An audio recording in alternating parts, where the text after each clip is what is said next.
Ketika Senin tiba, Maki menjadi kesal sendiri mengingat perkataannya ke Amami sebelumnya. Ia juga teringat kalau Asanagi juga akan membantunya untuk meluruskannya. Tapi Maki takut masalah itu tersebar luas dan dia akan diancam oleh para murid lainnya karena sudah menolak kebaikan hati Amami. Karena itulah Maki harus mempersiapkan dirinya. Dan tiba-tiba ketika Maki baru sampai di sekolah, ia dihampiri oleh Amami secara tiba-tiba. Amami benar-benar meminta maaf soal masalah kemarin. Itu membuat semua orang heboh dan penasaran. Amami merasa bersalah karena tak peka akan situasinya dan sadar kalau dirinya sungguh egois, dan Asanagi sering memarahinya soal itu. Tak lama kemudian, Asanagi datang karena Amami yang tiba-tiba menghilang. Asanagi berkata itu tak sopan untuk langsung datang menghampirinya seperti itu, dan Asanagi berpura-pura tak mengenal Maki dan meminta maaf atas tindakan Amami sebelumnya. Maki yang paham situasinya tak mempermasalahkannya. Bahkan di kelas pun, Amami sekali lagi meminta maaf ke Maki dan berharap agar Maki tak marah padanya lagi. Maki juga meminta maaf karena menolak ajakan Amami sebelumnya. Amami menjadi senang karena Maki tak marah lagi padanya. Asanagi juga berkata, meski ia hanya mendengar dari sisi Amami, pastinya itu jadi masalah bagi Maki. Tapi Maki merasa itu bukanlah apa-apa dan merasa sangat lelah. Semua orang heboh kenapa Amami tiba-tiba begitu akrab dengan Maki. Amami pun merasa senang dan bingung apakah ia harus meminta maaf atau menelpon Maki. Tapi ia senang bisa meminta maaf ke Maki secara langsung dan membuat seisi kelas menjadi syok mendengarnya. Maki pun dibuat gugup, sedangkan Asanagi bingung apa maksudnya telepon itu. Apakah Amami tahu nomor Maki atau bagaimana? Amami berkata kalau ia menyimpan nomor milik Maki. Juga ada satu lagi yang ingin dibicarakan, tapi ibu guru sudah datang ke kelas. Amami berkata untuk menyampaikannya nanti, sedangkan yang lain penasaran dan bertanya ke Asanagi apakah Amami memang sedekat itu dengan Maki. Tapi Asanagi juga baru mengetahuinya dan banyak yang tak menyangka kalau mereka sedekat itu.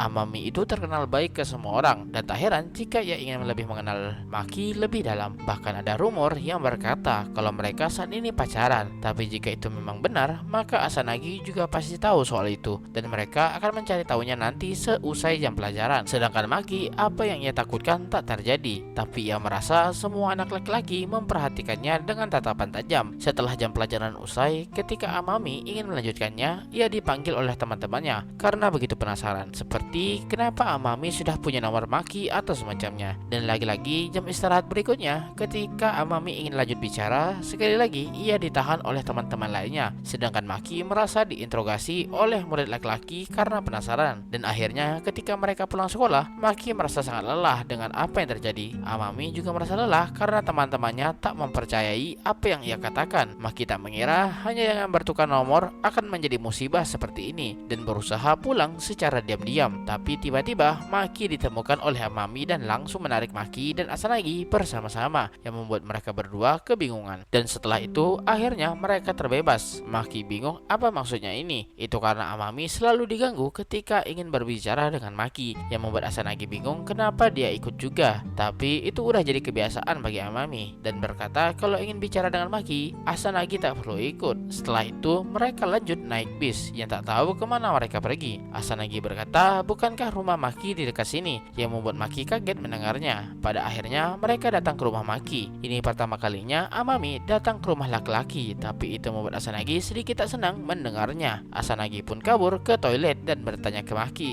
Ketika Maki ingin membuat kopi, ia berpikir pasti Asanagi merasa sulit untuk berakting baru datang pertama kali seperti itu. Dan saat ini Amami kagum dengan sebuah kotak kue yang berbentuk beruang dan tampak sangat lucu. Maki berkata kalau ia hanya bisa menyiapkan kopi di sini dan mereka tak mempermasalahkannya. Amami penasaran karena Maki terlihat terampil seperti itu. Pasti sering melakukan pekerjaan rumah, yang membuat Asanagi kaget tak menyangka. Asanagi pun penasaran sebelum mereka saling bicara bagaimana mereka berdua saling bertukar kontak seperti itu tanpa sepengetahuan Asanagi. Itu membuat Maki dan Amami bingung apa yang harus mereka lakukan. Asanagi dibuat tak tenang dan mereka berpikir yang aneh-aneh seperti jangan-jangan Maki dan Amami adalah teman masa kecil atau semacamnya. Tapi Amami akan berkata sejujurnya, di mana Amami dan Nina melihat Asanagi yang dapat pengakuan cinta dari seniornya sebelumnya, dan di sana juga ada Maki. Amami merasa kalau Asanagi akan marah jika ia tahu soal itu, makanya ia merahasiakan itu. Asanagi terdiam dan berkata, jangan-jangan Amami mengancam Maki atau semacamnya. Tapi ia terpaksa merahasiakan itu dan meminta Maki untuk ikut merahasiakannya dan saling bertukar kontak pada saat itu juga. Asanagi menjadi kesal kesal dan bertanya kenapa Amami mengintip Asanagi saat itu. Asanagi pasti akan memberitahukannya jika Amami bertanya, tapi Amami khawatir akan terjadi sesuatu dan akan muncul untuk menolong Asanagi. Asanagi pun menyentil jidatnya Amami. Asanagi berkata kalau ia tak marah, tapi seharusnya jangan lakukan lagi semacam itu. Dan yang barusan adalah hukuman dari Asanagi untuk Amami, dan Asanagi memaafkan tindakan Amami sebelumnya. Juga Maki kena sentil dari Asanagi sebagai hukumannya dan mereka kembali berbaikan. Amami juga meminta maaf ke Maki karena sudah menyeretnya dan merasa bebannya saat ini lebih ringan. Amami sengaja menyimpannya agar itu bisa menjadi rahasia, tapi itu terasa seperti sentilan untuk Maki dan Asanagi yang merahasiakan hubungan mereka dari Amami. Ini semua karena permintaan Maki yang ingin merahasiakannya, dan tak mungkin itu tidak jadi beban yang berat bagi Asanagi. Apalagi Maki teringat dengan tatapan orang-orang sebelumnya. Apakah Asanagi merasa sangat berat menahan semuanya? Maki bertanya, pasti Amami sangat peduli dengan teman-temannya dan merasa ini semua karena keegoisan Maki, di mana Asanagi pasti merasa sangat berat karena harus merahasiakan hubungan mereka dari Amami, teman dekat Asanagi. Tapi Amami berkata, begitu juga dengan Maki yang peduli dengan temannya.